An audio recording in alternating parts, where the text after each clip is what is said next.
looking forward to finally seeing some live swimming again. Yeah, I'm actually quite excited about it. It's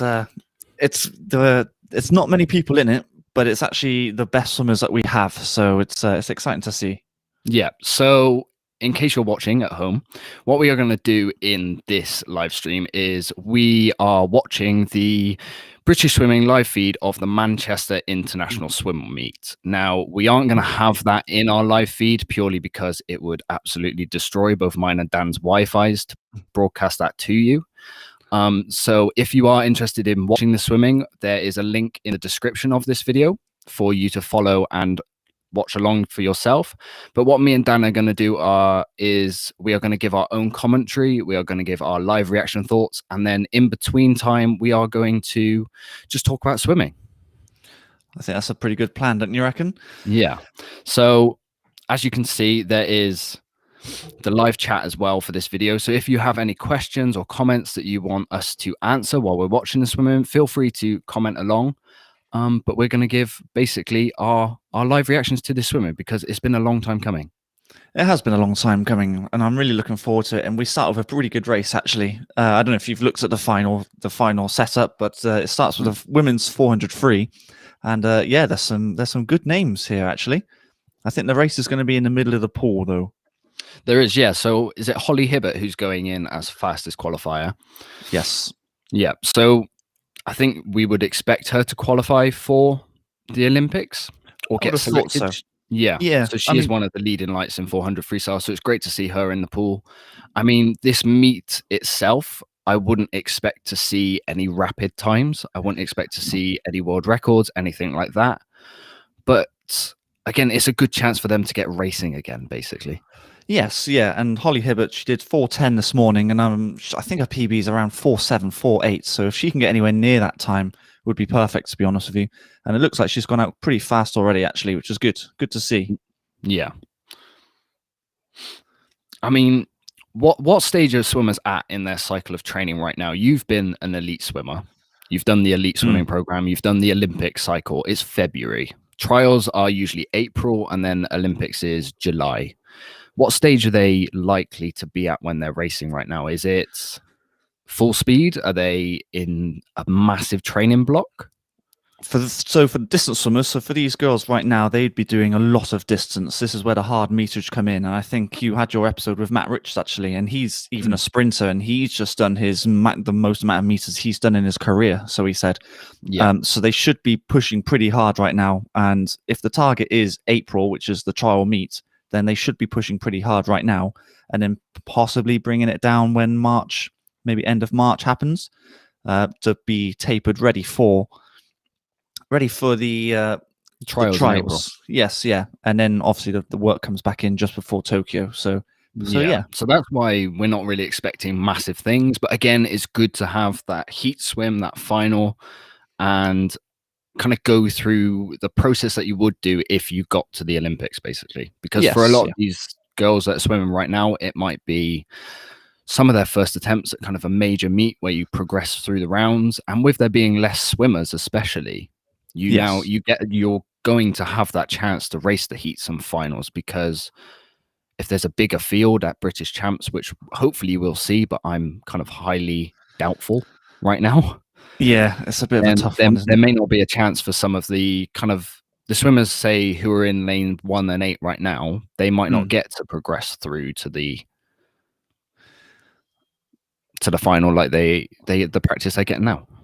Yes, well, it's all good exposure for those sort of swimmers. I mean, if you look at the outside lanes of this race, they're both teenagers. They're very young, so any experience gained would be wonderful, really, for them. Yeah. Because this wouldn't be their Olympic year, really. They would be peaking for the next Olympics come, it's in Paris, isn't it? Paris would be their main target. I mean, that's not even 4 years away now, is it? No, I know, it's 3 years away. Oh, that's insane, isn't it? So we're approaching the last, 25 now of the 400 freestyle. Yes, yeah. Unfortunately, just swimming live feed, it looks like the clock has messed up a bit. I can't actually see how fast it's going here, but she's leading by a good 5-7 meters. Yeah, it's a good couple. Yeah, I mean, there's 5 body lengths between her and the nearest rival, isn't it? So, so she's comfortably won this race. Oh, hang on, there's another 100. Oh, we've got another. Oh, we're so busy talking about cycles, but we've actually missed it. First up of the live stream. I tell you what, it is really confusing when there's not a clock for I you to know. kind of, because Yeah. usually, obviously, you're a 400 swimmer. You know what sort of time they're hitting on the first 300, Yeah. the first 200. Yeah. Well, I mean, obviously, if they've swam for 3 minutes, they're coming up to the 300-meter turn. That's, Yeah. 400 meters is easy to count, really. One swimmer who's actually stepping up here is Alice Deering, known for her open water swimming. A bit longer distance, isn't she? Yeah, so she's doing pretty well in third position here, and actually trying to chase down Leah Crisp, which is great. It's good to see that she's got a bit of pool speed, because I think she's probably GB's favorite for going into Tokyo for open water. She'll be the first pick for the women's side, I would have thought. I would have thought so, but they've still got their trials to do, which I would have thought still would be going ahead. I think that's in May. May, isn't it? Yeah. And that's not kind of just British Championship, is it? It's it's like a World Cup event. Yes, yeah. I think it's more international based, isn't it? A bit like this one. There are other swimmers from different countries, but yeah. Okay, so Holly Hibbert has finished in 4:11.97. Would you be happy with that? What, me personally, or for Holly? For Holly, for Holly, not you. Well, seeing as though she went 4:10, almost 2 seconds quicker earlier on today, I probably personally I wouldn't be too happy about it. No, but she obviously won quite comfortably in the end. But yes, yeah, I mean, to go 2 seconds slower from a heats to a final, maybe there was just that kind of extra exuberance, enthusiasm for that first heat swim of the day, because it's the first time they've been in the pool for a very long time. Possibly. I think the biggest problem there was that she had no one to race against. If you remember in the heat swim earlier, Abby Wood was swimming, and she put in a 4:12 performance, which is probably the reason why she wasn't chasing, she wasn't trying to get away from someone. That probably was the problem there. I don't know, 4:11, well, basically 4:12 isn't too bad. Leah Crisp went quicker by a good second or two, actually, as did Alice Deering. So everyone else was getting quicker. It's just Holly, because I think she was just so far ahead. I think we might find that with a fair few races this evening, that there isn't that competition, just because it's such a small bubble. That's all that they can really do right now. It's no fault on the competition or the swimmers. It's just the way it is. It's just COVID. So when you don't have anyone to race, it really doesn't quite push you on to that level that you want to get to. Yeah, I mean, well, if you ask every swimmer that's there, they would want to be racing right now. Doesn't matter who else was competing. They would rather be in the water racing if there was 2 swimmers there or 20 swimmers there. It doesn't matter to them. They just want to be in the water to practice those race skills, those race tactics, and everything else. So yeah, I don't think they're complaining too much, quite frankly. It's just like you said earlier, to get back in the water for these girls, it could be months out of the water. Yeah, I was going to say the last actual, I mean, there was a few races in Ireland. Was it around December time? The Irish swimmers, yeah. Yeah, but other than that, I mean, there's a few of them based at Loughborough. Other than that, the last competition was ISL, and that was short course. It was very different. They weren't really swimming 400 frees. That wasn't the target for any of them. Yeah. So, yeah, this is their first competition since, God knows, March, Edinburgh. Can't even remember how long ago competition was. So excited that one's going on right now. That is why we're live streaming. But yeah, it's been so long. So you can only imagine the amount of rust that some of these swimmers will have. So you can't complain about it too much, really. And same thing for these para swimmers, to be fair. They wouldn't have swam for probably potentially longer. There's no ISL for them. There's even less meets for para swimming, isn't there? Yeah. Still got my Barcelona cup. Supporting swimming every time I drink. If anyone isn't aware, that is from World Champs in Barcelona 2013. 13 we went to, yes, yeah. We did. And Dan still says that's one of the best races he ever saw. The Yannick Angel race was just phenomenal. I mean, he did it in London, which was time-wise better, but he did the same tactics for both races, and at both times I said he's gone out way too fast here. It turns out he's able to hold it in just I think he beat the field by a second and a half. It was ridiculous. It was a good field as well. It was a very strong field. Ryan Lochte was in it. Biederman was there. So Sun yeah, you Yang. can't knock him too much. Sun Yang was also there. Yeah. I think Robbie Rennick was in that as well. Yeah, he was, because we were shouting. I think he was in lane 7. He was on one of the outside lanes, wasn't he? Yeah, he did all right. I think he came 6th. Yeah. That was a good holiday, actually. went to go and see the diving as well, didn't we, with Tom Daly? And that pool, that diving arena, was just the best one that we've ever been to. Yeah, view, overlooking the city of the Barcelona. whole city. Awesome. Okay, so we're on to the Para 400. Are you expecting any standout swims here? I think Ellie Simmons is in this field. Ellie Simmons is in it. So what's happening here? We've got an S10 swimmer and then 3 S6 swimmers. So you'll see a close race between the S6 swimmers, and of course the S10, as you can probably see, is streaking ahead. But that's only because they call it less disabled. I think it is. That's the way it sort of works. So she'll be winning this one by potentially a minute.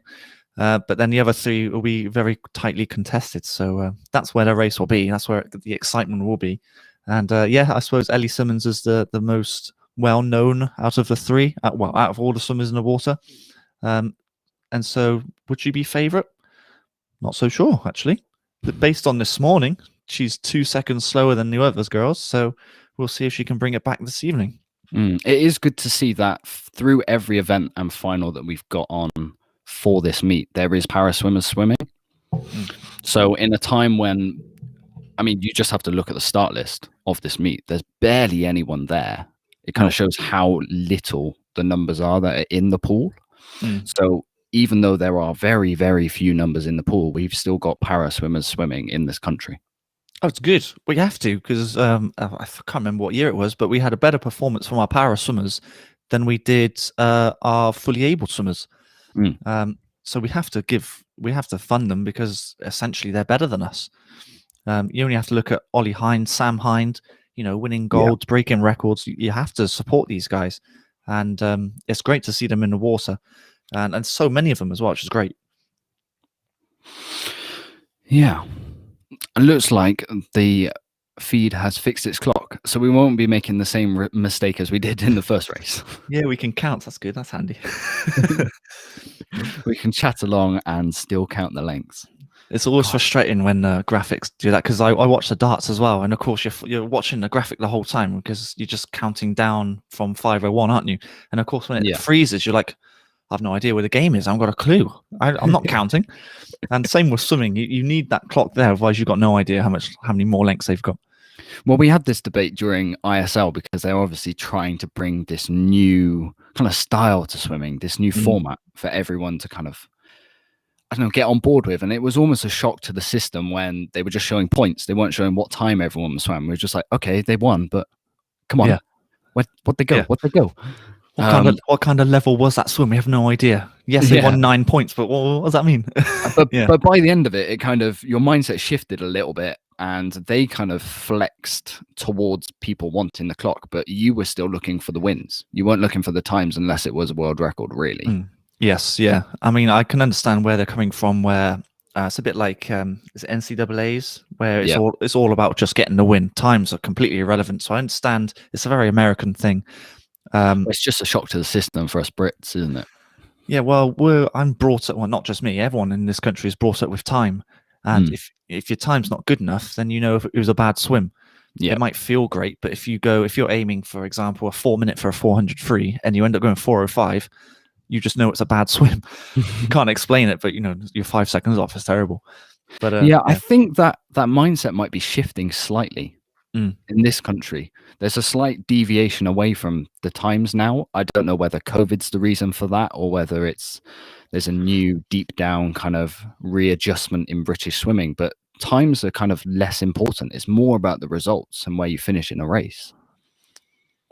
It's definitely true for Olympics. It has to be, because that's the ultimate goal, is just to win Olympics. I think in training now, rather than, because I was very much based on times, you have to hit 1 minute every 100, for example. But I think they actually base it more on effort now. So it's either you go 100% or you go 85% for threshold, or it's completely, relaxing, swim down, warm up sort of level. So I think they base it more on effort rather than what the times you go. So Oh, we're coming into our last 50 meters here. I was going to Or say 25 meters. It looks like Ellie Simmons might have kind of adjusted from this morning's swim, and it looks like she's coming back to win this 400. And I think this is where experience comes in. So Mm. she's 27 years old now, and you can see that she's been training obviously the back end speed, and she's catching up with every stroke here. And she might just pip. Yeah, she has. She's going to get her.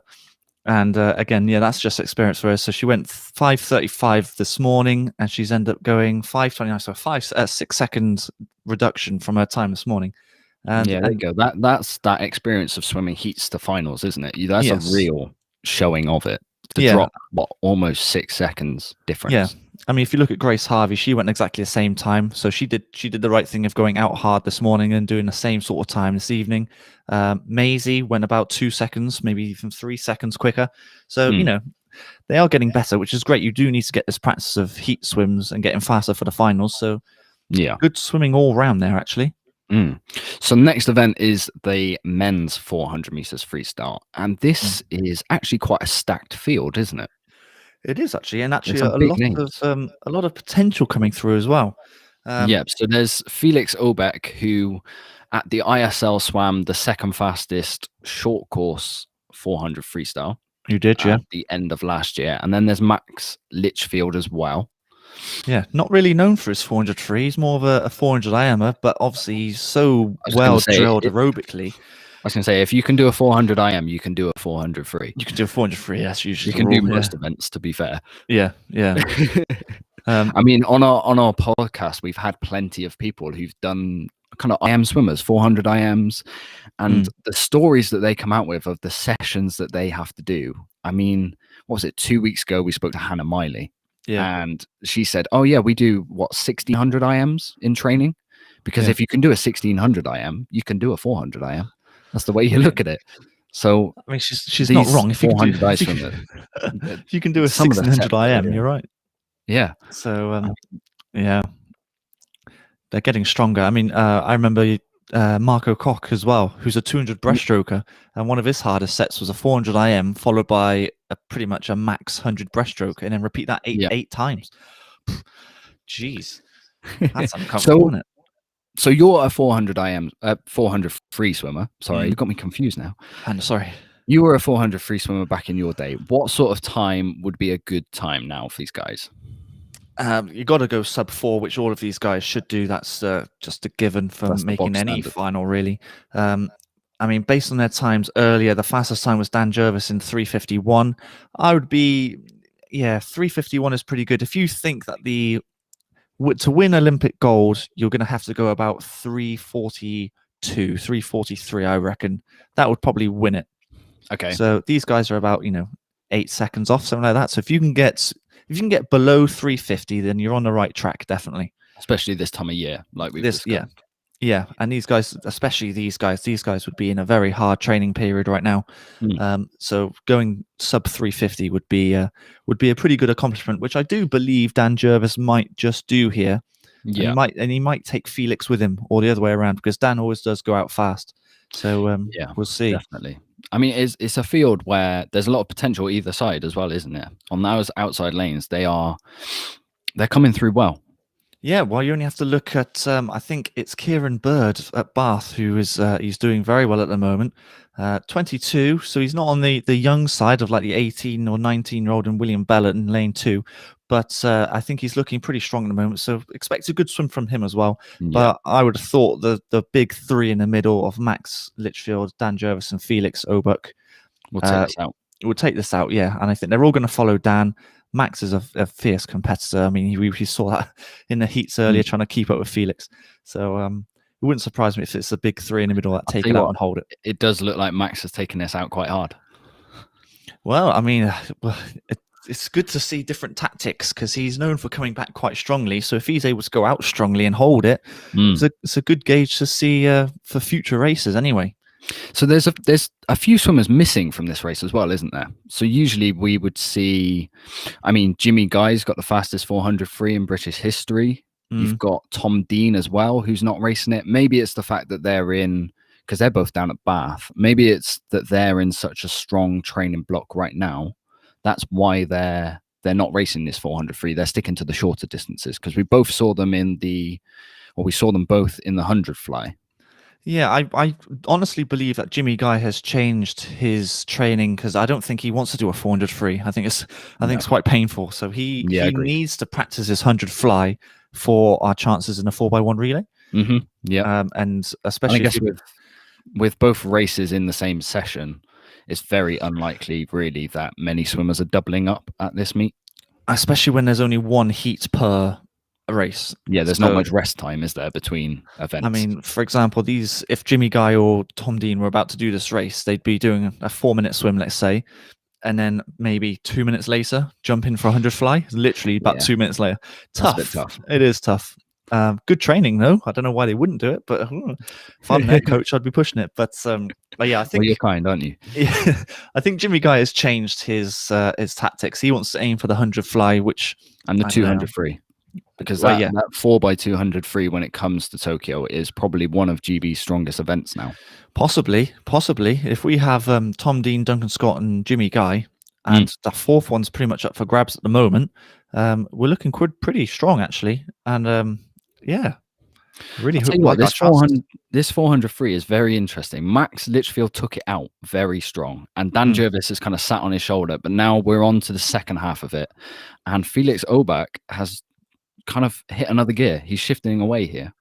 Well, he's got actually a really decent lane. So you notice that he's on the far left side of the lane now. So he's separating himself as far as possible from the two other top guys, if you like.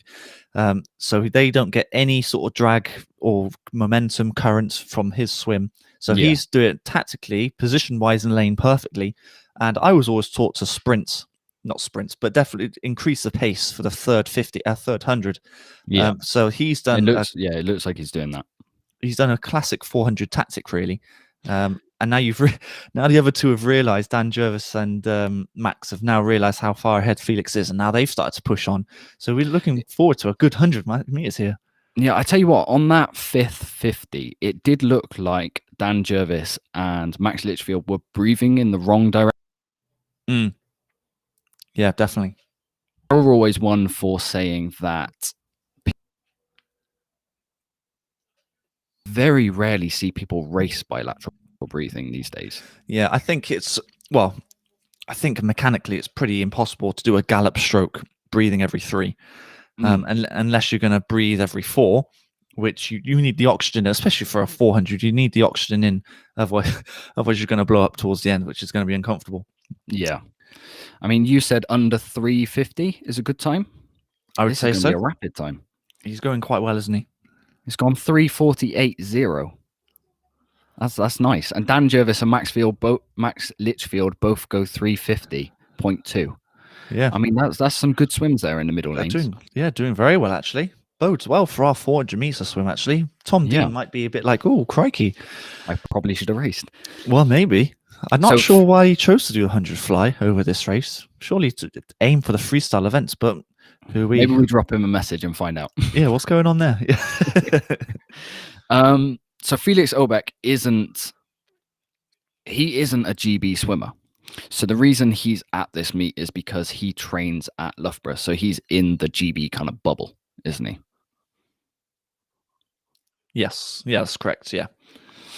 He might just be, I think we meant this, him and Rapsis would be the two favourites for the Olympic gold, I feel. So if you can keep up with Felix, then you're doing pretty well. And the GB boys then, Dan and Max, not bad times for this time of year. I'm pretty happy with that. It's a good field, that. That was a really good field for the competition. Yeah. And the youngster in William Bell did pretty well, 3:55. That's okay. Seems though he was slightly off his time from this morning, but can't ask for too much more. So good. I think the morning swims today a lot of them were a bit of enthusiasm, exuberance, because it's their first race in the pool for God knows how long. Possibly, yeah. A lot of cobwebs to blow out, and so we'll see. We'll see if it carries on. So what was your PB for 400 free? Where would you have finished in that field? Oh God, I didn't see the time, but it was 4 minutes. So I missed out on breaking 4 minutes, which is a shame. Oh, okay. Yeah, I should have kept going, but yeah, looking at that, you wouldn't have quite made the final. No, there's me trying to big you up a little bit, but it's not quite worked, has it? I mean, I could get back in the pool again now after 10 years or so. Oh, no, No 8 pools years, are open. 8 years. No pools But are open, mate. exactly, that's what I'm blaming it on. This whole virus has shot my training down. Your massive training. Yeah. Oh, this will be an interesting race. So we've got the para swimmers for the 400 free now. Okay, And, so who are we looking out for here? All of them, quite frankly. So we've got 3 S9s and an S7. So of course, similar to the girls earlier on, the S7 will be behind the S9s just because of the disability that he has. But yeah, good race between the 2 middle lanes here, Jonathan Booth and Jacob Leach. The 2 favourites for this race. You were impressed with their swims this morning, weren't you? Both of them. They both dragged themselves along, which is perfect. It's exactly what we need. Ow. There's a microphone there. And I like the fact that Jonathan Booth had a little bit saved at the end and came surging through the last 50 meters because he was behind the whole way. Jacob Leach was winning the whole way and out-touched him by, what was it in the end, 0.05. You know, that's nothing. They basically touched at the same time. So if we can have that sort of race again, that'd be lovely. Thank you very much. Yeah. So you're looking forward to this one. It's going to be a close race, even though there's only 4 swimmers in the field. Yeah, I mean, it's a shame. That's just the way it is with COVID. I'm sure we'd have more swimmers in the pool, but we've still got the elite swimmers going against each other, so we can't complain too much. But yes. Okay, great. Okay, I'll do all the work.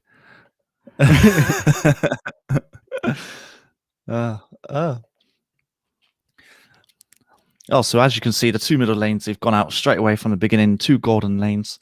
And this is nothing more than less than what we expected, quite frankly. This pace is pretty strong, actually. Oh my God, I keep losing my thing. Is it a bit of exuberance again we're seeing, do you think? Possibly. It could be just race tactics. I mean, I'd never recommend going out hard on a 400, but if you don't try it, you don't know. So it might work for you. I think we were speaking about this with Katie Ledecky because we did our Frankenstein monster, didn't we? I was going to say, speaking about Ledecky, usually not speaking with her. Oh no, I haven't spoken to her. No, unfortunately. But speaking about her, yeah, race tactics. Yeah. She's one to change tactics all the time because she's trying to find ways to get better. If you just carry on doing the same tactic, you're not going to be able to learn and perform better because you just don't know what works for you. So it looks like Jacob Leach, similar to what happened this morning, he's taken it out, and it wouldn't surprise me actually if Jonathan Booth just kind of hangs on his hip the whole time, really. And of course, you can't forget about Ollie Hind as well. Up there in lane 3. A swimmer with good pedigree, Ollie Hind. Yes, yeah. Again, very similar to Ellie Simmons. He's going to have that experience, so he might just hang on the shoulder of Jonathan Booth and then come through at the end. You never know. But usually, someone who's swimming on a shoulder or the hip of the leader is usually in the best position here. And basically, they're all following each other, which is pretty much what we expected from the beginning. 137 for 150 is pretty good. And even Michael Jones, actually, is an S7 swimmer, doing pretty well to keep up. Very good indeed, actually. And actually, the swimmers, the technique of these swimmers actually are very similar. So they're trying to adopt the gallop stroke as well. So it's kind of, it's kind of something. Was it Phelps who brought it through? He's got a very, very weird stroke when it comes to freestyle. He wasn't actually a freestyle swimmer. If you look back on his interviews when he did the 200 freestyle against Thorpe and Van Hoogeband, he very much said, "Wow, I finished 3rd against some pure freestylers there, and I'm a butterfly swimmer." So his stroke, they kind of adopted kind of a new stroke to get the most power out of him, and he's got this incredible core. And the gallop stroke uses hip rotation, and there's a lot of core strength that goes into it to get you that stroke, basically. Yeah, as well as strong lats. You need strong lats to be able to do that sort of side of it as well. And of course, doing the gallop stroke, you're very much one-sided. So there's a lot of rehab that needs to be done on behind the scenes in the gym and stuff with the resistance bands for the shoulders. And like you say, the core, you need a lot of core strength to be able to do that sort of stroke. And it looks like not just the able-bodied swimmers, but it's the para swimmers as well, who are trying to adapt to it because it's clearly the fastest way to swim front crawl. It's just trying to build that aerobic capacity in you to be able to maintain that stroke efficiency, really. Yeah, I think the simplest way to describe it is it kind of almost looks like there's a pause in the stroke, doesn't it? A little bit. It's like I'm not a fan of catch up, but it's a little bit like catch up in a way.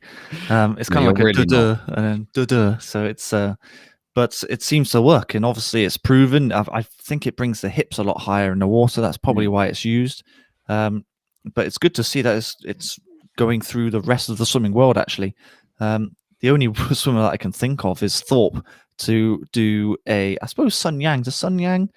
Not that we want to speak about Sun Yang, but he had a very similar sort of stroke to Thorpe, where he was more smooth and methodical, and it was more of a equal rhythm, rather than a gallop. But either way, swimming moves on, I guess. It does. So approaching the end of this 400 meters freestyle. And again, Jonathan Booth is coming through like an absolute steam train. Is he going to reach the wall? He might have left himself too much to do here. But I think your feed might be a little bit behind here. Oh, my feed is slightly behind. Is it? Has the race finished? Oh, I'm slightly behind. It has. Oh, okay. Jacob Leach holds on. 3 seconds quicker than this morning. 2 seconds quicker for Jonathan Booth. Good. That is what we like to see in a heats and final kind of format. Yep, that's the whole idea of it. Yep. I always remember what happened. Oh, Jimmy Guy, one of his sets that he did a in the morning he did 3 1000s max as a heat swim, right? And then did exactly the same session in the evening, trying to better those times. And that's all about trying to improve from the heat swim in the morning. That's interesting. Yeah. I remember him telling, because he came and trained at Cardiff for, I think it was a week actually, and he was saying that he did that sort of session. Yeah, well, you were trained by one of the best at Cardiff, weren't you? I think he was classed as, in terms of achievements, he was the best coach that this country's ever had. I think Dave went to 64 Olympics, and then from every Olympics since the 68 is when he started coaching immediately after 64, and from 68 all the way through till, well, he retired just after Rio, I think, or just before Rio, actually. He'd taken a swimmer to every Olympics up until that point. It's not bad. Of course, got some medals out of it. Mark Foster was one of his swimmers. David Davis was one of his swimmers. Yeah, I was going to say, we were discussing earlier that Dave Davis's records are still standing. Yeah. And you look at his stroke, and I remember seeing a stroke like, how are you so good? I don't understand. It reminds me of Paltrineri. Like, how are you so good? The technique is all over the place, it seems. But the engine on him, just he's able to keep going. It's can't knock him. He knew exactly what he was doing, clearly. But incredible. Okay, so really. What's next up on tonight's racing? We've got the 50 back, women's 50 back final. Okay, and we've got kind of one of the world leading swimmers in this one, don't we? Yeah, well, I thought Georgia Davis actually was training out in Turkey with James She's Gibson. come back to Swansea or Bath. She's swimming at Swansea. I remember she started off at Swansea and then went off to swim at Turkey with James Gibson. So she's come back. When was that? Was that relatively before quarantine, so that she could still train here? I think training in Turkey might have got a little bit complicated. Right, okay. They kind of disbanded slightly and gone their separate ways, because I see Florent Manadou's now over in France. It might be a case of the Olympics is coming up and they need to now start training in their home country so that they can actually race trials. Quite possibly. And then begs the question, where's Ben Proud then? It's a shame, but yeah. Well, yeah. I mean, we talked about Ben Proud at ISL. He seemed to have a very quiet meet by his standards. He just didn't swim any of the races. He did a couple of relays. I don't remember him doing any individuals. Unless he was injured, I'm not sure. There's either an injury there or he's in a massive training block. Either way, I kind of trust what James Gibson's doing. Well, yeah. I mean, you can't knock him in any way, because he's brought the best out of Sostrom, Manadou. Hasn't quite brought the best out of Ben Proud just yet, but that might be because of injury. I'm not sure, unless he's now trying to fix him. Don't know. Well, I was going to say, I think he set that 4th fastest 50 freestyle when he was with James Gibson. Was that under James Gibson or was that under John Rudd at Plymouth? Ooh, Pass. I can't remember either. I can't But remember. anyway, Georgia Davis goes now in the 50 meters backstroke. This morning she was a good, half a second ahead of the field? Yeah, and I kind of expect her to win this one as well, relatively comfortably. Maybe not going as quick. Who knows? But she's gone 27 before, so not the best of starts, actually. Louise Hansen had an awesome I was going to start say, then. this doesn't look overly comfortable, But I'm honest. Georgia Davis's speed is by far the strongest in this pool. So expect her to lead and finish the race quite strongly, actually. She wins, just. My feed is slightly delayed, so you have to wait a minute. Do you need to refresh it? I might do, actually. She's gone 28.5. 28.5 is the same time. I thought she would be at the same sort of time. The whole field under 30 seconds. And there was a name you said to look out for, wasn't there? Harriet West is one to look out for. She's more of a fly swimmer, though. Sprint flyer as well. So wasn't it the 50 freestyle this morning? She did it as 50 fly. Yeah. And actually kept up with some of the freestylers as well. So she's very good. I think she's the Welsh record holder for 50 fly. So watch out for her at Commonwealth Games. That'll be interesting. Louise Hansen, she had an awesome start and then ended up coming sixth, which is a shame. But at least the start has worked out quite nicely, which is half the battle for a 50 free. 50, well, any 50 meter, actually. Yeah. Let me refresh this, see if it works. I mean, the 50s are my favorite event because they're gone in a flash. I know, yeah. And there's no room for error whatsoever, is there? I used to panic every time we race 50s because, let's say you're in the last heat of, let's say there's 10 heats. You get to like heat 4 and you think, oh, I've got ages, I've got 6 heats. And then suddenly it's heat 8 and you think, oh God, my race is now. I got to get ready.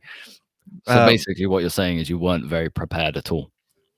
Not really. Not when I'm used to doing 200 and 400 where, it's a 2 or 4 minute race. I've got time. Even like if I'm the next heat, I'm like, I've got loads of time. It's fine. And I was able to mentally prepare. A good piece of advice that I was given by my coach for 50s is obviously it's very quick fire. And there's usually tons of heats, loads of events to pay attention to. Yeah. So what my coach told me to do was, yes, if there's no kind of cool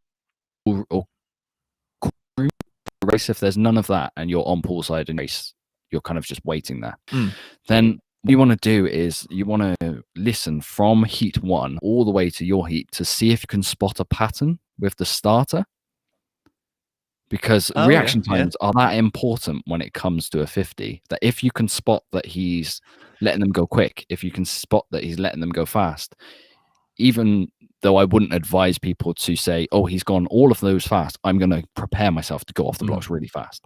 I wouldn't say that. What I'd say was just keep it in the back of your minds. You might find that extra bit of reaction time gives you a bit more confidence for the swim because you're already ahead.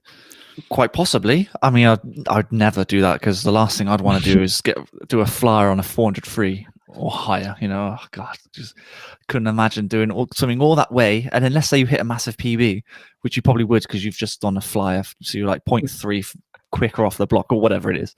And you think, yes, I've just smashed it PB, and then you get out of the pool and it's disqualified, and you're like, well, I'm not saying doing it for a 400. I'm on about just for 50s. Just for 50s, okay. Yeah. Okay. Because that's all I used to swim. That's true. Yeah, you might venture up to the 100 a little bit, but yeah. So we've only got one swimmer in this race. It was just so unfortunate. We've got Ellie Chalice in the pool, 17-year-old S3, who went 57.5 earlier this morning. And you lifetime best. Was it? I'm not quite sure, so. actually. Oh, perfect. Awesome.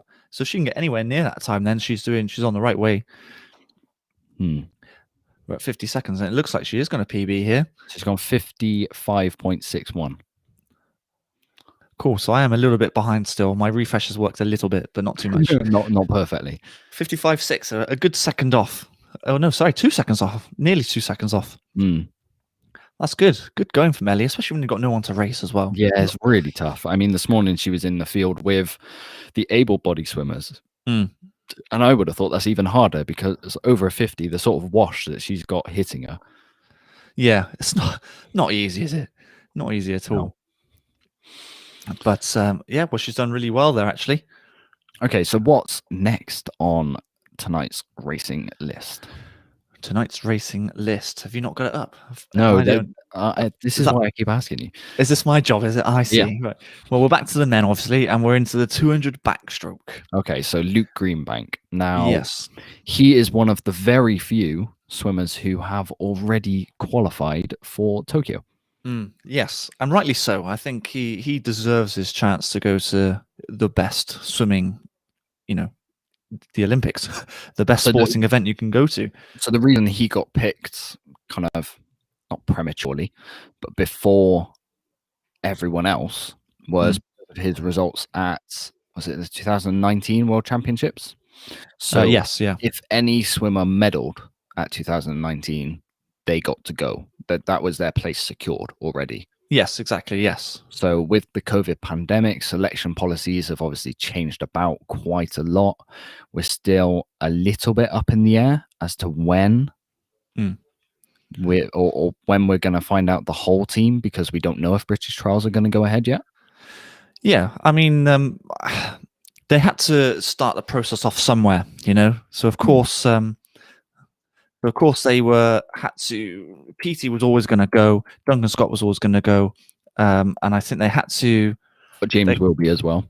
Yes, exactly. They had to start the process off somewhere. Yeah. Otherwise, no one was going to go until April, and potentially, if that meet even goes on, we might have no one going at all. So they have to start the process off somewhere. Yeah. And I think from the 4 that have been selected, all of them deserve to go. No more than anyone. Luke Greenbank.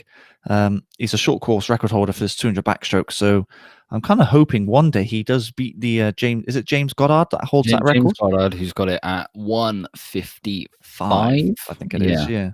So this morning he went. What was it? 1:58. 1:58. He went this morning. Yeah. Yes. Yeah. Still quite a long way off, but again, that is a heat swim, and it did look like he actually took that like a heat swim, didn't it? It was quite comfortable. I mean, only 8 swimmers entered the 200 back for this meet.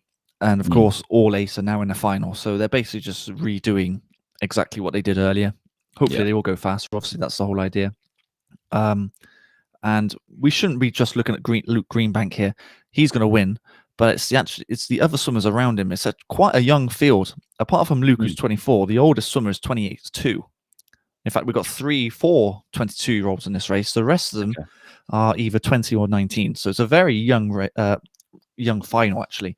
Brody Williams and Charlie Brown are worth watching at either side of Luke Greenbank, as this should be quite a good race, actually. I'm kind of looking for Luke's starts, his underwater work, because we need a backstroker for the 4x1 medley. That's an absolute must. Well, I tell you what, if you've got the British record for short course, you would have thought the starts are pretty good then, and turns. Yeah, and based off that start, it's pretty good. So, yeah, he's doing the right thing by the look of things. Anyway, he's got the smoothest backstroke in the pool. So obviously his propulsion is perfect, which is probably the reason why he's one of the best backstrokers that we've got. And it looks like he's putting in no effort whatsoever.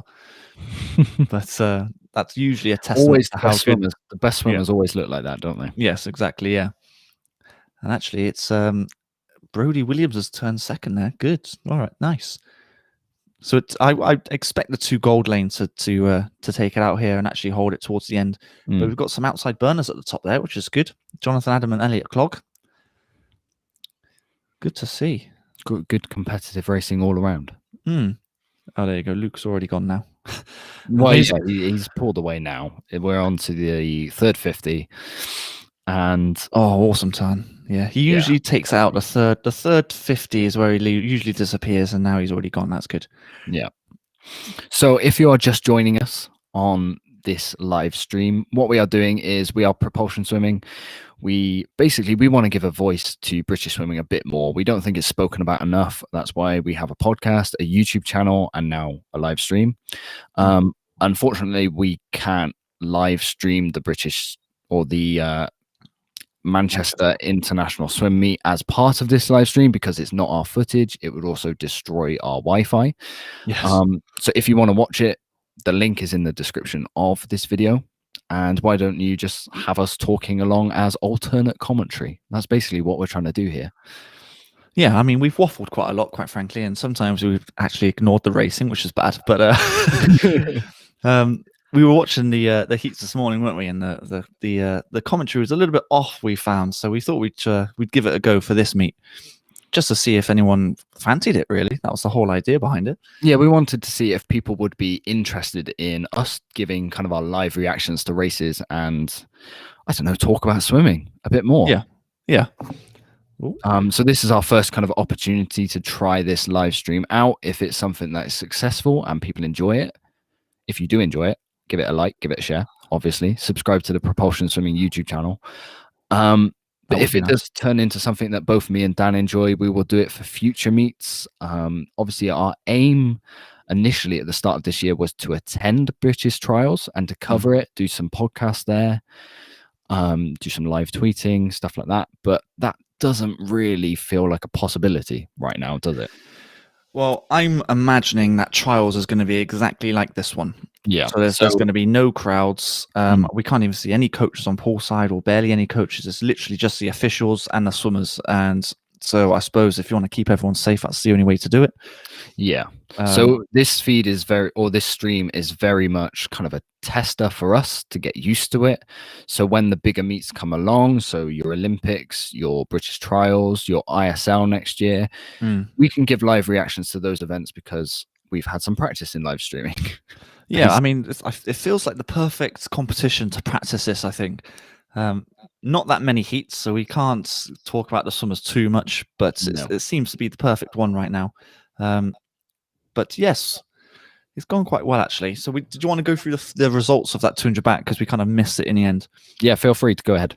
So Luke Greenbank actually went 2 seconds quicker than he did this morning. He went 1:56. Okay, so he is closing in on that British record now. So he's not too far away. I'm not quite sure what his lifetime best is. I don't have that up, but 1:56.3 seems to be pretty close to what his lifetime best would have been. I think the standout swim there was from Brodie Williams, going under that 2-minute mark, 1:59.9. That's a fantastic swim. Yeah. So backstroke is looking. I tell you what, backstroke is probably the stroke in swimming to look out for at the moment in Britain and the world, because it's so competitive all across the board. The 100 and the 200 and the 50 as well. I think the 100 back final at the Olympics could very much be a dead heat the whole way across. There's potentially. Ooh. Yeah. Are you okay there, Dan? No, you started crackling and hurt my ear. Yes, no, honestly, it could go anywhere. You could list so many names. With Ryan Murphy, obviously, would be the defending champion at the Olympics. Then you've got Erie, you've got Coleman Stewart, Rylov. Yeah, there's so many. Coleman Stewart. Could you imagine? You could probably list off about 8 swimmers. You're doing well to make the final, quite frankly. You really are. Yeah, I think that is probably one of the hardest events to final in coming up. Yeah. Oh, yeah, definitely. In Tokyo. Yeah, definitely. Okay, so we have kind of our first reduced able-body field for final for this meet. Yeah. 200 meters butterfly, and there is only 5 swimmers, which is a shame because, everyone loves a good 200-meter fly. For different reasons. I think other swimmers who don't swim it, they enjoy watching it because you like to see the pain that the swimmers go through for the last length. But usually it's quite a glamorous stroke fly. So if you're able to hold usually to swim a good 200 fly, if you can hold your technique all the way through, you're doing pretty well. And that's something that Laura Stevens can do pretty well, actually. And so you're expecting her to win this quite comfortably, or is there going to be a bit more of a challenge either side? I wouldn't say comfortably, but I think she's going to win it by a second. I suppose, is that class as comfortable? I don't know. I think she's going to win by at least a second. I was going to say, in a 200, a second is pretty close. Yeah, well, yeah, potentially. And again, these girls are quite young. 20. Emily Large from Newcastle.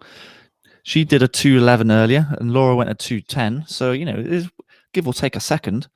So I do think it's going to be close. It's going to be pretty much like this until the end. Yeah, I was going to say 200 fly is one of the races where you really need to be careful of your pacing. Yeah, I mean, I can't remember if any swimmer has taken out a 200 fly hard. Chad. Did Chad do it? I think Chad actually always does it. I mean, his Olympic gold in London was done by pacing, so I don't quite know why he's adopted the sprint tactic at the 200 flyers. Well, he's quietly becoming a little sprinter. over in because he trains with James Gibson, and that is his main coach. Yeah. So he is targeting that 100 free, and I don't know whether he's kind of following Phelps and just the back end of his career, he's dropped the 200 free and aiming for 100 free, 100 fly. Yeah, I feel like a lot of swimmers, it's athletes, maybe even triathletes or whatever, anything to do with swimming, you either go one of two ways. You either go for mega distance in the open water, or triathlons or whatever, or you go to the super short races and go to the 50s. And it could be, you might be right. Maybe Chad's aiming for the 100. I still think he'll enter the 100 and the 200 fly for the Olympics. Yeah, he'll I'm not qualify for both. That. I'm not doubting that. Oh, actually, Laura Stevens come through really well there. Yeah, 2:08. That is a good improvement on her time this morning. Yeah, nearly 2 seconds quicker. Emily Large did the same sort of time, 0.6 quicker. Sophie Freeman, I forgot to mention her. In fact, Isabel Goodwin as well. The two 17-year-olds. What's that? Same sort of times. Isabel was like 1 second quicker. Pretty good times. Pretty solid times, actually. And especially being 17 years old, they're going to only go one way. They're only going to improve, aren't they? Yeah, you definitely need a bit of, I don't know, I like to call it old man strength for these events. Old man grown strength. Man strength. Grown man, not old man. That's the word I'm looking for. Oh my grown God. man strength, because it's not an event for the faint-hearted, is it? 200 fly. I was going to get you to explain what an old man strength is. I corrected myself in time. Oh dear, not in time for me. That was funny. Oh dear. Good race. In fact, I'm kind of surprised how much further ahead Laura was. I thought it'd be a little bit closer than that. But it's a testament to Laura Stevens' ability there and speed. That's good going for her. Which bodes her well for the trials, actually. Do you reckon she'd be favourite to qualify for 200 fly for us? Trying to think if there's anyone else in that field. We used to have Alice Thomas. I do believe she is still swimming. Yeah. She's gone 2.6, I believe. Well, there's a few Welsh. We spoke about it earlier. There's a few Welsh swimmers missing, isn't there? Yeah, there is a few Welsh swimmers and a few Scottish swimmers as well, by looks. Maybe they just can't get across. Manchester's quite far away from Wales.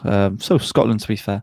It might be COVID restrictions that they're not allowed to, because it is technically another country, isn't it? Very true, yeah. I think they're a little bit more strict in Wales. I'm not quite sure. But it's just different rules for different places, and they obviously can't get there. Yeah. But it's a shame. We'll see. Okay, so we are at the first or the only break of the day. Now, we were discussing earlier, we can't quite understand why there's a break. Well, yeah, I think from a swimmer's point of view, because they're only going to swim one race, it's a little bit annoying. You kind of want it done, especially parents as well. They just want this meet done. Like, I want to go to bed, or go for have dinner early, or have dinner. Yeah, I think it's more because of all the officials have to wear their masks, don't they? Yeah, they do, and they're hard to breathe in at the best of times, let alone on a hot poolside with chlorine air. So it must be for them. But it's half an hour seems to be a long time, but have to have a break. Maybe it's part of the rules. They have to have a break in between meets. Okay, so we've got a break now from the action. Obviously, Adam PT is coming up a little bit later, or he's the next race up. Not quite. So, it's a 100 fly. Is it? It is men's 100 fly first. Yeah. Right. Okay. My mistake. So Jimmy Guy next. Okay, still a big name. Yeah. So while we've got this break, why don't we talk to kind of the viewers of this live stream a little bit about Propulsion Swimming and our podcast? Of course. Which one should I go with? If we talk about Propulsion or the podcast? It is the podcast. So Propulsion Swimming is the umbrella, if you like, and the podcast is part of Propulsion Swimming. Yeah. We use the podcast to get guests on, and it could be any guest. It could be elite swimmers, like we've had before with Hannah Miley. That was our most recent guest. Yeah. We've also had charity swimmers. We love to spread awareness of everything, I suppose. We had, what was it, Just a Drop charity with George Taplin. Yeah, that was actually our most listened to episode in 2020. Yes, yeah. We did plan to have a swimathon guest. Unfortunately, that was cancelled in the end. Yeah, I mean, we've recorded that whole episode of Swimathon, and then I think the day before we were about to put it live, COVID happened and swimming pools got shut down. Yeah, it's such a shame, isn't it?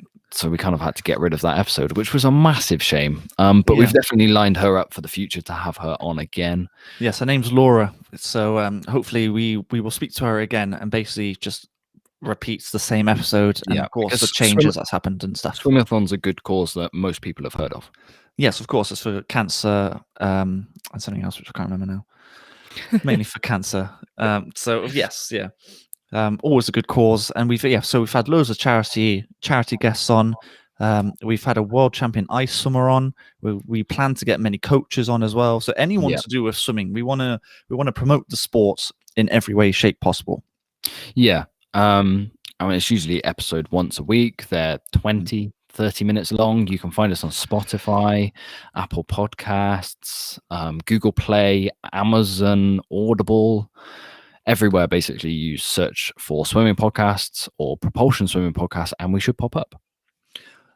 You like to think so? That was your job. I think we should pop up. Yeah. Yeah. You don't. Yeah.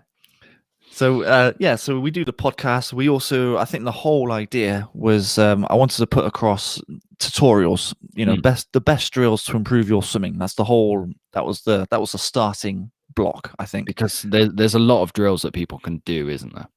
Yes, yeah. I mean, I'm a freestyler, and there's hundreds of freestyle drills. Some are good, some are not so good.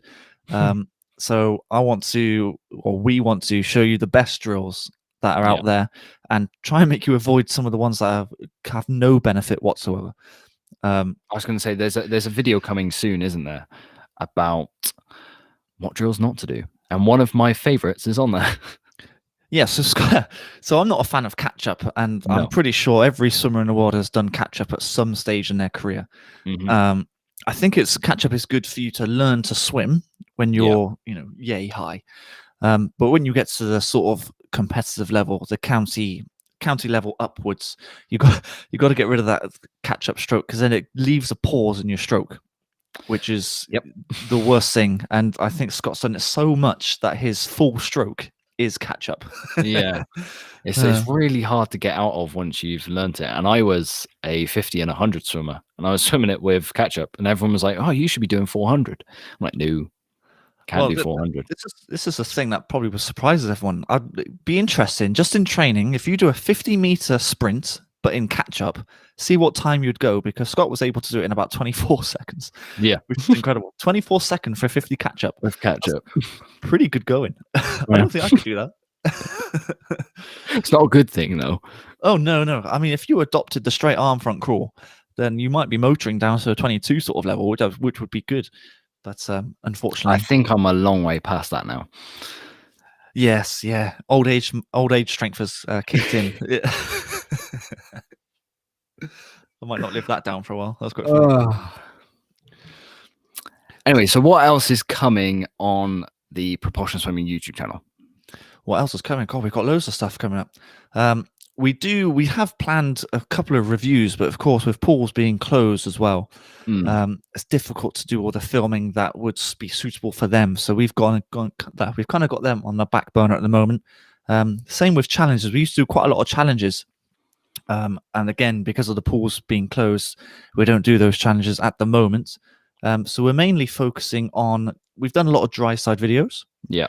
We do a lot of core exercises, resistance bands, stuff to keep you busy when you're out of the pool, but also stuff that you should be doing when you're in the pool anyway, on the side, on your training. I think one of the most important videos that I wanted to put out, which we did ages ago now, was shoulder rehab. And I think this was this when it was the first lockdown? So I had to get you to do all the exercises, unfortunately for you.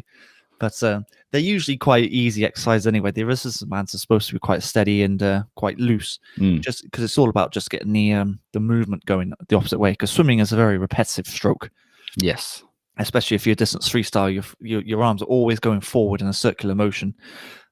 So you do need your arms basically going the other way. And there's a lot of rotator cuff injuries. In fact, that's the biggest injury in swimming. So you do need to do those exercises to strengthen that muscle. Otherwise, you're going to suffer, like many swimmers do. The rotator cuff injuries are are pretty bad. You common. can't really recover from it very quickly, No. if at all, actually. And we also are, while kind of the Olympic cycle's in progress and Tokyo's on the way, we are looking at breaking down a few swimmers. So we looked at Caleb Dressel. So what we're doing is basically we look at their bio, kind of a quick guide to them as a swimmer, and then we look at their achievements. Kind of some of them are quite outstanding. Some of them especially the Caleb Dressel one, you look back and you think, oh, he's not actually won an individual Olympic medal yet, which is kind of stunning when you think of how big a name he is. And then we kind of do a brief guide of how or why they're that good. We don't go into too much detail of analyzing stroke to a massive detail, just a rough guide for you guys at home, kind of explaining their attributes that make them good rather than analyzing stroke. Yeah, we kind of give you sort of 3 or 4 reasons why they're good. I mean, it could be a plethora of reasons, but we give you the 3 or 4 main reasons why they're quick. Yeah. And then for the coming weeks, while lockdown is definitely in place, we have what do we have? We have kind of some of the best swimmers in the world and Europe as well. Europe, America, the world, Australia. We've got these swimmers lined up, and I think while pools are closed, that's some of the only videos we can really produce for you guys right now. It is a shame. I mean, I'd love to do more drills in the pool, but nothing we can do about it, especially in this country. I actually recently read this morning that Melbourne, the Australian Open and the tennis is on at the moment. They've actually had to chuck fans out because Melbourne is back into a lockdown for 5 days. Yeah. Suddenly they've got no fans in the arena. So it's every sport that's being affected, unfortunately. Yeah. But it's a shame. We would love to do more drills, but as it is, these black ball breakdowns, I think these swimmers need a bigger profile. Maybe not like Adam Peaty, for example. He's obviously the biggest name in British swimming right now. But I think the other swimmers, the ones that are coming through, let's say the Freya Andersons, for example. Yes. Not your common folk would know Freya Anderson, and maybe common folk. And maybe they do, maybe they should, because she's a potential medal winner in Tokyo. So they should be known. Okay, so what I think we're going to do is me and Dan are going to take a quick 15-minute break because swimming doesn't look like it's back now until 7 o'clock, which is another half hour's time. Oh, it's taking longer. Okay. Yeah. So what we're going to do is we're going to take a 15-minute break, and then we will come back and talk more things swimming and hopefully pay more attention to the races. I know, we probably should do that. Yeah. Okay. So what we'll do is we will switch off our audio feeds, our microphones, our cameras, and we will be back shortly. All right. See you in a bit.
Hello, everyone, and welcome back to this Propulsion Swimming live stream. As you might be able to tell, we had a few technical difficulties during our break. Dan's laptop, for some reason, has decided to shut up shop, so he hasn't been able to join me back on the live stream. So right now, I am going to take over myself and hopefully guide you guys through the rest of the evening's racing at the Manchester International Swim Meet, which we are basically giving our live reactions to, or for now, my live reactions to. So the first race of the second session is the 100 meters butterfly. Now, I would have thought going into this field that Jimmy Guy or James Guy was probably the strong favorite for this race. But if you look back at his ISL form, he was kind of off the pace there. So both me and Dan have spoken together that we thought he kind of needs a strong meet here to kind of propel himself back into the spotlight of British swimming a little bit, because like I said, he wasn't on form at what was last year's biggest meet of the year. Now, as the 100 flies now started, it looks like he's in good form. I would expect him to win this going off this morning's heats. Again, like you said, it kind of needs a big performance from him, and it does look like he's doing that.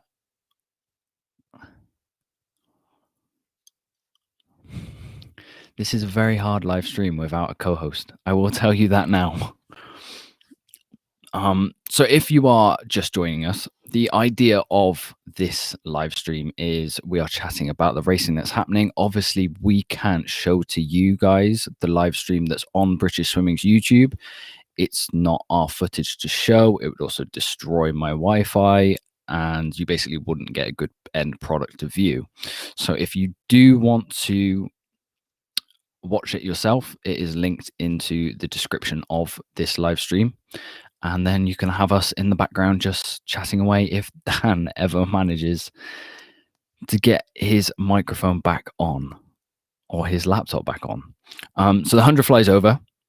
James Guy looks like he is in good form again. He wins, but probably not as convincingly as expected. But what did he go? 52.46 with Ed Mildred second in 52.91 and Jacob Peters in 53.08. So those top three there are separated by 0.5. I would have thought it's kind of a bit closer than James Guy would have expected. But if we're going off the form from last year, he very much trained through a lot of the big meets. And I wouldn't be surprised if he's trained through this one as well. If he's just targeting, I mean, he may not even need to target British trials, because if that doesn't go ahead and he carries this sort of form through, then I would have thought he'd get selected, because he's probably British swimming's best relay swimmer. So I think he's going to Tokyo no matter what happens. And if he trains through and just decides to taper for the Olympics, then so be it. I would have thought that's probably the best way for him to go.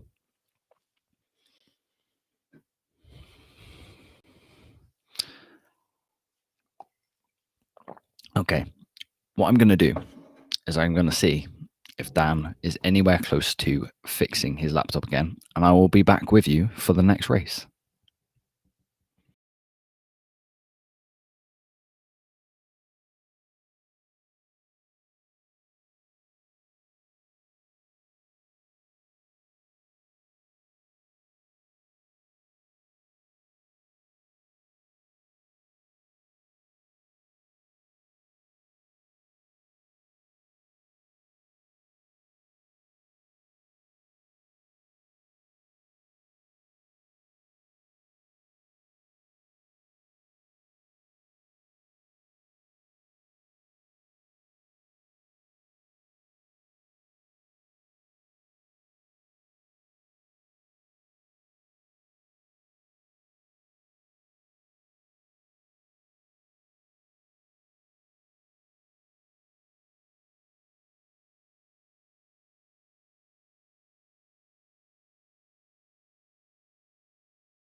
Hey, Dan's back.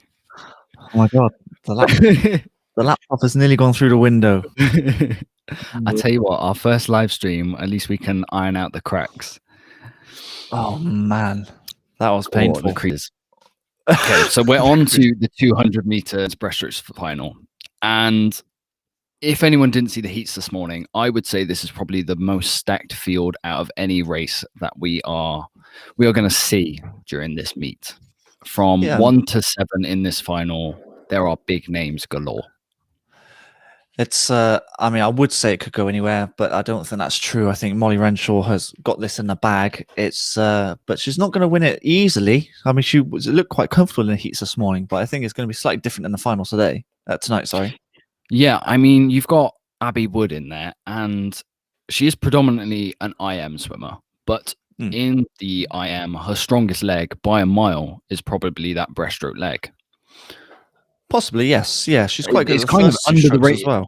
It's under the radar how good her breaststroke is, and it's kind of proven now if you're watching the 200 breaststroke. She's on the shoulder of Molly Renshaw, her teammate here. Probably a bit better than most would have expected. Well, I thought it's quite surprising that she actually dropped out of the 400, probably to concentrate on this, which is interesting. And she's putting up a good race right now, but mind you, Molly Renshaw is a back-end swimmer for this breaststroke, so do expect her to pull away a little bit. I think we saw Molly Renshaw's form at ISL in November, where she set the short course British record.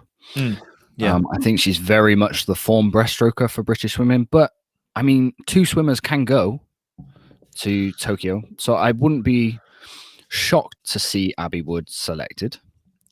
It depends what she'd go for. It's difficult because I would always say that she would be a medley swimmer, so she should be chosen for the 2 and 4 IM. No, I agree with that. If she can get into the 200 breaststroke as well, she's not going to say no. And she might use that as maybe her warm-up event for the breaststrokes, just to get her eye into the Olympics. Who knows? Yeah, that might be what she's doing today. Yeah. Maybe I think she entered the 400 freestyle as well, you said. So I think it's very likely that she's using these 2. She kind of picked which one she wanted to do to warm up her IM racing. Yes. Yeah, quite possibly. And actually, she's given Molly Renshaw a good run for her money here. She is. I'm suitably impressed by this. She's doing very well. I think she's the leading, with her and Freya Hansen are the leading female swimmers come out of Britain in the recent years, really. I mean, she's less than a second off Molly Renshaw, who is a pure breaststroker. Yeah. That's a very, very good time. I mean, compared to the rest of the field, Molly Renshaw's done exactly what she does normally, which is she does really well at the back end of the race. And actually, Abby Wood has stayed with her stroke for stroke. She's going to be just slightly out of Molly Renshaw's. Have you got a slow live stream again? Are you slightly behind on this live stream? Yeah, I don't know what it is. Oh, but anyway, yeah. Hey, well, we get there anyway. But did you manage to catch any of the 100 butterfly? I did. I saw Jimmy Guy won it. And who else was it? I can't remember who it was now. Let me go and Jimmy check Guy, quickly. Ed Mildred, and Jacob Peters, of course. Yes, Peters. He was the one I was watching the most, really, because I thought Jimmy Guy would go out and win it, no problem whatsoever. But actually, to be within, I think it was 0.5 or 0.6 it was 0.5. Of Jimmy Guy. Yeah, that's good going for Jacob Peters, who's only 21, mind you. Yeah. So if he can keep up with Jimmy Guy, he's got a good shot of getting into the 4x1 relay. Potentially, who knows? Potentially, if they take a backup, they might not want to over race Jimmy Guy and leave him kind of rested in the heats. Well, we'll see. But I think he's right up there with one of the names to take there as a backup, or potentially take as one of the individuals. So we'll see. Okay, so what's the next race we are looking forward to this evening? We've got the 100 breaststroke. So we're sticking with breaststroke, and of course, it's the big man in the water, Adam Peaty. Yeah, and we actually have a question in the comment feed. We do? For you to answer. Oh, blimey. Wrong one. Very good. What time do you think Adam Peaty will go? Because you were a bit punchy this morning when we were talking. Well, you were saying 58, which you were right, and I was sort of saying potentially a high 57. And I'm going to sort of stick to that and say I reckon he's going to go high, like a really high 57, like 57.9, I would reckon. I think I'll stick to low 58 right now. I think he always starts off the season quite slow, and you look at his times. I say quite slow. It's still his time this morning was still like the 16th fastest time in history, or something. Yeah, I read that as well, which is insane, really. But if you take into considering his times, he goes 56 point. He starts off a season fairly slow. He's always hitting the 58s to even 59s. Yep. And he really brings it when there is that competition. There is that Olympics. There's the World Championships. That's when he hits his peak. So I think we're very unlikely. We're not going to see a 56. Oh no. I think you'll be lucky to get your 57. If I'm perfectly honest. Yeah. No. I agree with you. I think 57.9 would be an awesome time for this time of the year. I was basing that time because he did so well at ISL. I thought that might sort of lead him towards these races as well. Okay. Bit of momentum is what I'm looking for. And he might do. I mean, he went 58.8. So losing a second, which we all know he can. I mean, he can go 2 seconds quicker. Yeah, definitely. Which is insane. He's not going to go 2 seconds quicker, but I reckon potentially low 58, high 57. I think he's going to go that sort of time. Okay. So race is about to start. I'm sure your live stream is like 10 minutes behind or something weird like that. I know. I mean, 10 minutes is exaggeration. 5 seconds does feel like 10 minutes, to be fair.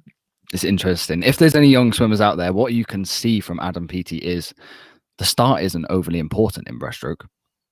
He is one of the few swimmers who is not dreadful at a start. I keep saying this. I know, you keep putting him down. He's already miles ahead.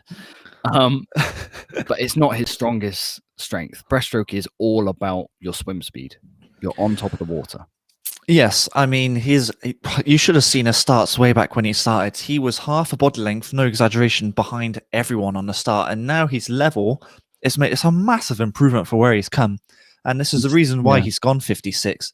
And he's straight into lead after the first 25 minutes, which is He's awesome. turned on 27 point.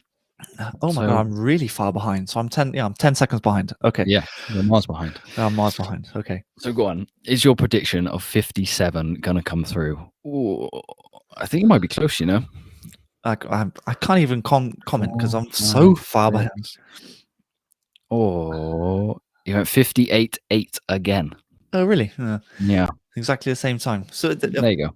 It's good that he's putting in the efforts. That he went. It looks comfortable this morning, but actually, I mean, I'm watching it now. I'm obviously behind you, and the stroke rate is high. The aggression looks as though it's there. So he is putting in the effort. It's obviously he's in a hard training cycle right now. Yeah, James will be with a minute 0.1. That's not bad on his standards. Yeah, again, he's had the same tactics as PC. He's just going out from the very beginning, heat and final. Yeah. I mean, he went 101. Oh no, sorry, he went a minute 0.99, so 101. Yeah, so that's good improvement. Again, I think this is one of the events which is already picked for Tokyo with both PT and will be going. Yes, yeah, that's very true. Actually. So I wonder if that's why we're seeing kind of a smaller field. There's not too much point people racing this event if they know 2 people have already selected for Tokyo. Yeah, which probably begs the reason. If you look at the rest of the field, they're all actually quite young. So there's 20-year-olds, 21-year-olds. There's no real. But then again, who else competes with PT and will be usually for the 100 breaststroke? Ross Murdoch maybe, but he's more of a 200 breaststroker. But again, like you said earlier, we're not seeing too many kind of Scottish swimmers here, are we? I think British swimmers have done the best they can. They've put on a meet, an elite meet during lockdown. I didn't even know this was ever gonna go ahead. I had no idea until like a week before. Yeah, and I suppose considering they've done a fantastic job containing the virus or preventing the virus rather, and safety is paramount as we all know. So to be able to even hold a meet during this time is fantastic. Exactly. Credit to Manchester, the Aquatic Centre, and everyone involved. Just amazing. So hopefully it will be similar to this when it gets around to the trials in April. Yeah, I would have thought this is a very good test event for British swimming if they can get trials on in this sort of standard. And hopefully by the end of this weekend, I would have seen a successful meet would be no positive tests, really. Times aren't that important this time of year. maybe that's what this meet is. Maybe it is a trial run for the April Yeah. meet, and of course that's another 2 months away. So Mm. fingers crossed the situation in the UK gets better, and Yeah. the vaccines take their toll, or You never know. We might be sat on a sofa doing this next time. well, fingers crossed. Yeah, that would be nice. So the next race was supposed to be the para swimmers of the 100 breaststroke, but there weren't any. So we're basically skipping that one and going straight for the women's 50 free. Oh, my favorite event. The old splash and dash. So, and actually, there's some big names for you to talk about here. There is, yeah. So Freya Anderson isn't even the fastest name going in, is she? She's not. She's not even the second fastest going in either. No. So there's Anna Hopkins and Marie Wattle, and I think it's between those two. Freya Anderson doesn't quite have that short burst speed. She's definitely the 100, 200 swimmer. I would have thought 200. It looks like I think she's in with a very good shout of a medal. I would say she's a 200 swimmer. She's always going to have that speed because you have to have speed on 200. So she's always going to have a degree of 50-meter speed in her. Not quick enough to beat Wattle or Hopkin, but good enough to get third. I think she will get third here. But I think the race is between two gold lanes. And for me, it's a bit of a coin flip. I don't know where it's going to go. If I'm going to pick one, Hopkin, I don't know. Where'd that come from? Was that your imaginary coin you just flipped in the air? That's the one where I've plucked that from the scrap. Oh, yeah, Hopkin. Yeah, that's literally all I've done. There you go. That's a very different style of the two starting as well. Wattle was very much underwater for a lot longer. Anna Hopkin was straight into her stroke.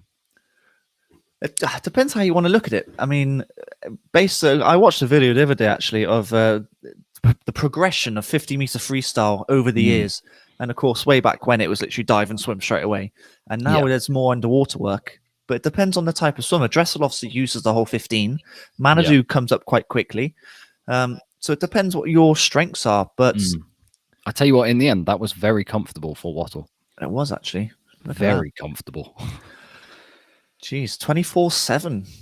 So I was quicker, much quicker than earlier. Yeah. I mean, you say much quicker. 0.3 it doesn't sound like a lot, but in swimming, and especially over 50, it's massive. Yeah, I think to have a good 50, you have to look easy. It has to look really easy. Yeah. And sometimes you can see splashing and like you call it the old splash and dash. I think a good 50, like Marie Wattle just did, it looks like no effort at all. No, that's very true. And actually, I was going to say that it does look. So she does the straight arm stroke, which seems to be the standard nowadays for 50 front crawl. And you're right, it looks effortless. But of course, to have a high stroke rate doing straight arm, you need some monstrous power. I think there's only Manadu and Dressel can do it. Ben Proud does it well. Ben Proud, true. That's another one, yeah. But have you seen the size of the bloke? Well, all three of them, they're all just monsters, aren't they? Yeah. So, of course, for a female to do it, it's slightly harder to do to get the arm speed going. They can do straight arm. They're strong enough to do that, of course. Yeah. But to get their arms motoring around as fast as the men, it's different levels, which is why it looks more comfortable for the women. And that was a good race. That was pretty solid times, really. If you can go a 24, that's good going, I think. I can't remember what the world record is. I think the world record's what? Sostrom's got it, hasn't she? 24-0, maybe? Is it Sjostrom or is it a Campbell? I don't know off the top of my head. Shall I have a search while we're live streaming? Oh, go on in, might as well. You can introduce the next race. Well, the next race, again, is the 50 freestyle for women's, but it's the para swimmers. Let me load it up on here. So we've got six swimmers, and it's a whole array of categories, actually. So we've got an S6, an S7. In fact, every swimmer is different, believe it or not. So we've got a 6, 7, 10, 12, 13, and a 14. So they're all the times are going to be varied completely here. So from a viewing point of view, it's not going to be a blanket finish. It then depends on the classification and then the times, it sort of adjusts itself. So I have found that 50 world record. Oh, go on in. It's Sjostrom. No, I was right, yeah. With a 23.6. Oh, I was miles off. Okay. Well, she's quite good. Just a tiny bit. Well, this is the conversation we have about the swim speed. This is why I think Sjöström's swim speed is on a female side is the fastest in the world.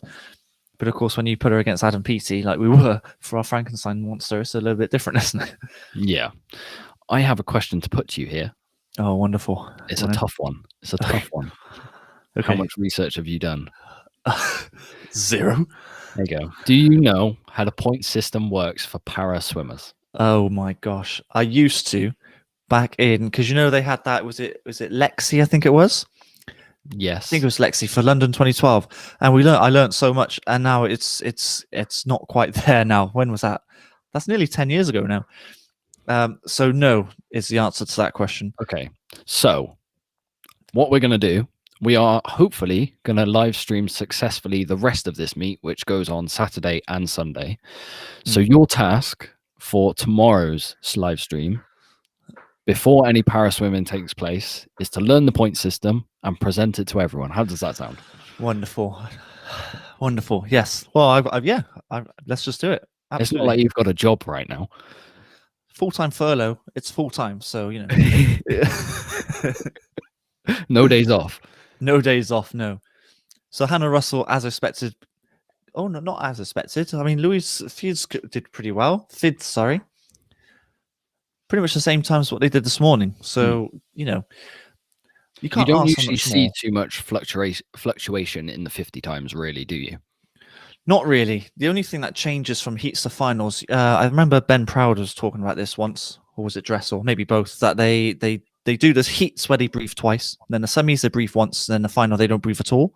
Oh, okay. So I think it's more of a mental sort of game, because they know they can go faster if they don't breathe. Yeah.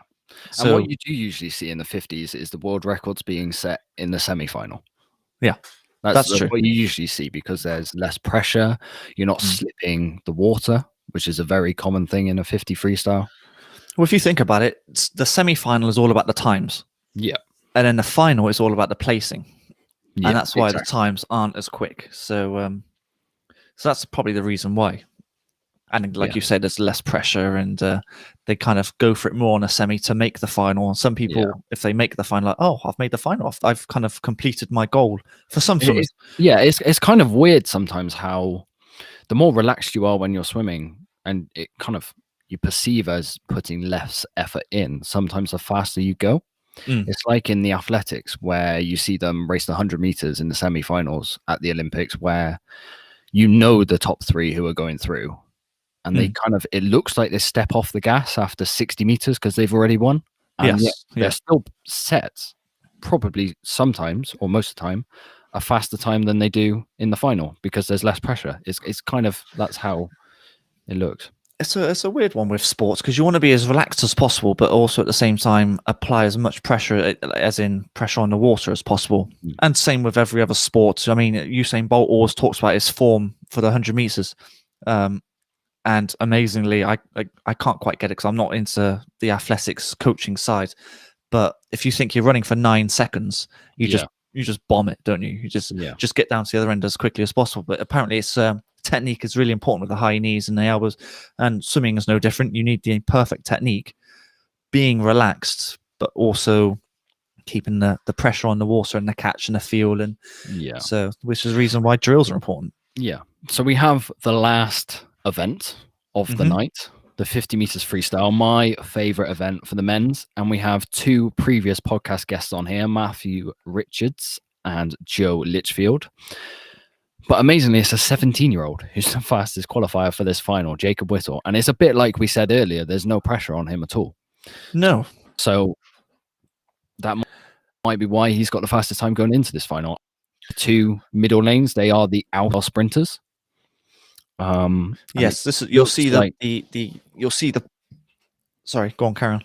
I was going to say, it looked like Jacob Whittle didn't have the best start in the world there. Matt Richards seems to have got an edge, but Joe Litchfield also, he has one of the best starts in world swimming right now, and I think that's what's propelled him to second. Yeah, second. Oh, really? I mean, I'm behind, obviously, but his start, Joe Litchfield's start, I think you saw on Dave Hemming's Twitter feed, they practice the underwater phase, which is the reason why Abby Wood is also quite good at it. They practice it all the time. And the motion they get from their chest, that goes all the way through to their ankles. That's the reason why their starts are so good. Oh yeah, look at that, 23. So actually, it was a lot slower. Jacob Whittle was Yeah, a lot slower. point, That might be exactly what we were saying about there's less pressure in the heats or the semi-finals, so you're not slipping on the water so much. It did look like his start wasn't the best. I don't know whether he missed the gun slightly or his underwater phase wasn't quite there. But I think that's the only phase where he looked like he was lacking, because for the rest of it, he was catching up Matt Richards. Yeah, I mean, 50 meters, if you mess up one thing, then the rest of the race kind of ruins. And especially if you mess up the start, then you might as well forget about the rest. Yeah. But he did well to come back. 23.3 from messing up a start. I mean, I'll take it, quite frankly. Yeah, of course you would. Yeah. But he's 17. I mean, this is all experience for him. I mean, Matthew Richards is supposed to be our next best thing. So, so they've got a long career ahead of them if they can keep themselves motivated, which I think they will based on our episode with Matt. He seems I was going to say, quite clued in.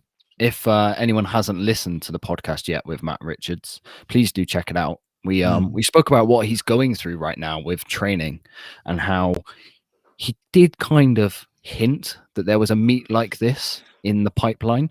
He didn't specifically say he knew that there was a race coming, but he definitely said, "Oh, okay, we're thinking about this. We're just keeping fresh for if a meet comes." Yeah, well, it wasn't advertised because it didn't need to be advertised. It was only going to the elite swimmers. So obviously the Loughborough, the Bath, the anywhere else, Millfield, places like that, they were obviously told beforehand that this meet was going to happen, and no other club needed to know because that's usually where the elite swimmers are. Yeah. So yeah, that's the reason why he obviously knew that, but wasn't allowed to say. Yeah, which is fine. It usually happens for a lot of things. The whole podcast basically goes into his training right now and what he was doing to keep fresh. Yeah, I mean, I think it's more of a mental issue at the moment, trying to keep yourself inspired, because a lot of people, they train to race, and when racing's not available, they think, what's the point in training? Yeah. And I can understand that. That's the reason why I trained, because I like to race. And luckily my career's over through this pandemic. I don't think I'd be able to cope. I was going to say, you stopped because you were at the pool so long with an injury. Well, it kind of wiped me out in the end, yeah. So, yeah. Okay, one final race of the day. 53 again, but for the para swimmers. And we've got two S14s. And an S5, yeah. Yeah, so it should be a good head-to-head. Yes, yeah. We had Jordan go 24.7 this morning, and then Dylan went 26.1. So there is a little bit of a gap. But if we can get Dylan to stay on the hip of Jordan, then we're going to be seeing a new lifetime best here, hopefully. So what, 24 point? That's faster than you, isn't it, for a 50 freestyle? I went 24.1 or 0. So. Oh, right, okay. He's gone 24.7. And Dylan has gone 26.2. Oh, look at that. Exactly the same time as what they were this morning. Yeah. Yeah. Good consistency. Which is what you need over a 50, I suppose. Yeah. Okay, so that just about rounds up this first Propulsion podcast. I'm so used to saying that. It just about rounds up this Propulsion Swimming live stream. We've had a few bugs along the way. Well, namely, next time maybe we don't take a break. We just keep you going. That would probably be wise. This laptop's running on coal, or so needs a new one. It's newer than mine. If you have enjoyed it, leave a comment below. Let us know if there are any improvements you'd like us to make. This is obviously our first go. We are hopefully looking to do this for future meets. It's something we're kind of really excited about. If I'm honest, when there is a swimming meet on, me and Dan are always messaging each other. We're always kind of chatting on the phone, what's happening. So why not broadcast it to you guys? That was the whole idea of this. We have a YouTube channel. Let's kind of talk about swimming. Well, like we said earlier, before our break and before this laptop's mental breakdown, that we want to promote swimming as much as possible in any way, shape or fashion. And we always wanted to try and do a live stream. That was our aim this year. Ultimately, we want to go to these meets, but obviously COVID's not letting us. So this is the next best thing. So hopefully we need feedback, because obviously some things will go right, some things go wrong. But we want to know everyone's response to this. So yeah, definitely. If you have enjoyed this live stream, why don't you subscribe to the Propulsion Swimming YouTube channel? And we are aiming to see all you guys tomorrow for tomorrow's finals. Yeah, probably good, wouldn't it? Okay. From myself, Scott, I will see you in a day. In a day, rather than 7 days. That's nice. All right, and I'll see you in a bit then. Cheers. Thanks, everyone, for joining us, and we will see you again soon. See you later on. Bye.